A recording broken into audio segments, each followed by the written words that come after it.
Ketua Jurulatih Sabah FC, Dato' Ong Kim Swee menyifatkan persiapan yang dilakukan di Kuala Lumpur akan membantu anak buahnya bersedia dengan lebih baik bagi perlawanan Liga Super berdepan Melaka United FC pada Selasa esok 5 April 2022.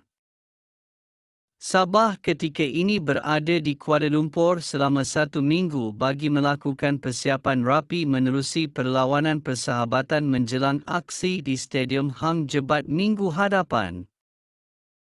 Jelasnya, pasukan mengambil serius perlawanan akan datang bagi memastikan mereka tidak lagi tercicir apabila baru sahaja menang 1 daripada 2 perlawanan setakat ini. Namun, berdepan Melaka di tempat lawan kali ini dijangka bukan mudah memandangkan skuad kendalian Risto Vidakovic juga masih memburu kemenangan pertama mereka selepas seri dan tewas dalam 2 perlawanan terdahulu. Kami di Kuala Lumpur bagi mendapatkan perlawanan persahabatan di sini sebab kalau di Sabah, kita kekurangan pasukan untuk lawan dengan Sabah dan sebab itu, kami datang ke sini lebih awal bagi menghadapi persiapan. Paling penting adalah aksi menentang Melaka sebab kita tahu mereka hanya mendapat satu mata setakat ini dan ini akan beri kita cabaran di mana mereka pastinya ingin memperbaiki kelemahan seperti mana kita sendiri sebab Sabah juga baru menang 1 perlawanan. Jadi, saya kena pastikan pasukan akan sentiasa berada di tahap terbaik sebelum mereka akan berdepan dengan perlawanan keempat, kelima dan seterusnya nanti, jelasnya. Memandangkan Liga Malaysia akan berlangsung dalam bulan Ramadan bermula minggu hadapan, Kim Swee mahu semua pemain menitik beratkan aspek pemakanan dengan lebih serius bagi menjaga tahap kecergasan ketika berpuasa.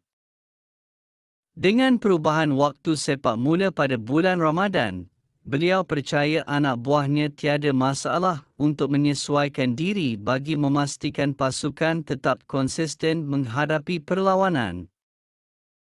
Banyak aspek yang perlu kita fikirkan bukan sahaja dari segi waktu sepak mula tetapi aspek pemakanan di mana banyak yang perlu pemain ambil serius.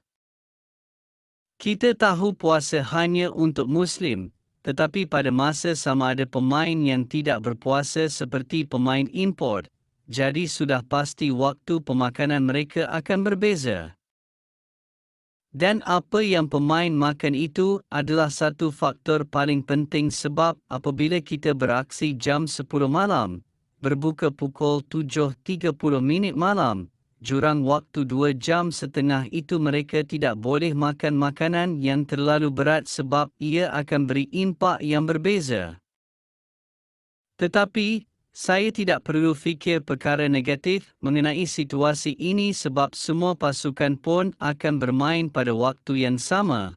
Jadi pemain-pemain hanya perlu menyesuaikan dengan perkara yang telah ditetapkan ini, tambahnya. Sabah sebelum ini tewas dalam perlawanan pembuka tirai Liga Super kepada Negeri Sembilan FC dengan kekalahan tipis 0-1 sebelum kembali bangkit menewaskan PJ City FC 3-1 dalam aksi kedua pada 9 Mac lalu. Terima kasih meluangkan masa bersama Uncle Bola Channel dan jangan lupa subscribe, like dan share. Jumpa di video akan datang.